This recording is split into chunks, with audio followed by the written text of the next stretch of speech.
राज्यसभा का नामांकन के बाद पलट गए नीतीश, बुलाई इमरजेंसी बैठक, मोदी शाह का सपना टूटा।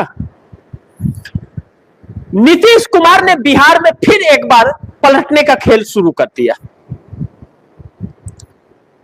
दो चीजें हो रही हैं कि नामांकन वापस ले लेंगे नीतीश, जिसमें बहुत सत्यता नजर नहीं आ रही है नामांकन वापस लेने का, लेकिन जेडीयू का मुख्यमंत्री होगा इसकी संभावनाएं बहुत ज्यादा है। और दो लोग ललन सिंह और संजय झा ने जो गद्दारी की, उनकी कीमत अब नरेंद्र मोदी को चुकानी पड़ेगी आने वाले वक्त में,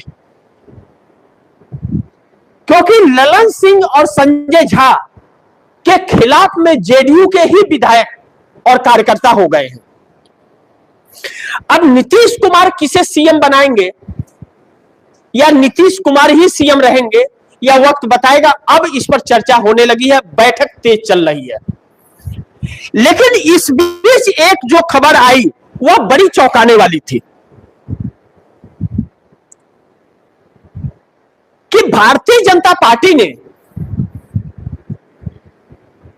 मीडिया को काम पे लगा दिया कि कौन मुख्यमंत्री की रेस में है। नित्यानंद राय हो, सम्राट चौधरी हो, महिला कुछ नेता हो, अलग अलग लोगों की चर्चाएं होने लगी। मीडिया को सपना पहले आता है, क्योंकि ऊपर से भगवान आके सपना दिखा के जाते हैं उसे, और वह अपने काम में लग जाता है आका के रिपोर्ट पर। जैसे मोदी ट्रंप के आदेश पर एक्टिव हो जाते हैं, वैसे मीडिया भाजपा के आदेश पर एक्टिव हो जाता है। वह अपने परिवार के बारे में भी वैसे ही गंदगी कह देगा जैसे दूसरों के बारे में कहता है। इतनी हद तक वह बिक चुका है मीडिया। यह भी इतिहास में पहली बार हो रहा है।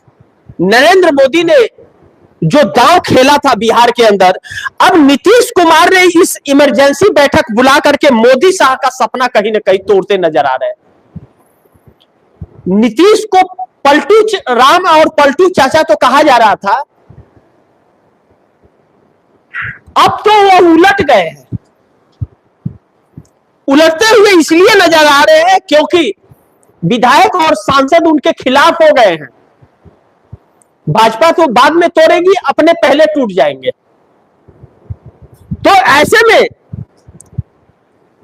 राज्यसभा का नामांकन नीतीश वापस भी ले सकते हैं, या नीतीश कुमार अपने किसी खास को या अपने बेटे निशांत कुमार को मुख्यमंत्री भी बना सकते हैं। लेकिन जेडीयू के तरफ से यह ऐलान हो गया कि बिहार का सीएम जेडीयू का ही होगा, भाजपा का नहीं। यह ऐलान हो गया। अब यह हो गया तो एनडीए तोड़कर भाजपा अपना जो नंबर गेम पूरा करना चाहती थी, दांव उल्टा पड़ गया, क्योंकि विधायक और सांसदों ने विरोध कर दिया। अब जब विधायक और सांसद ही विरोध कर दिए तो एक चीज तो निकल करके आ गई कि नीतीश कुमार को चेहरा दिखा दिया गया कि देख लो भारतीय जनता पार्टी तुम्हारे साथ क्या कर रही है। अब भी अगर ना संभले तो किसी लायक भी नहीं बचोगे। अब नीतीश कुमार को जेडीयू के किसी विश्वसनीय को पद देकर और अब संन्यास उन्हें ले लेना चाहिए, नहीं तो भाजपा ऐसे ही दांव खेलते रहेगी।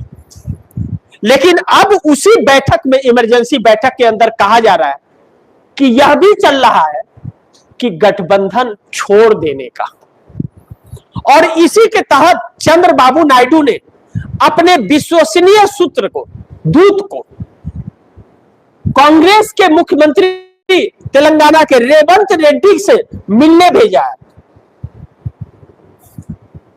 चल क्या रहा है?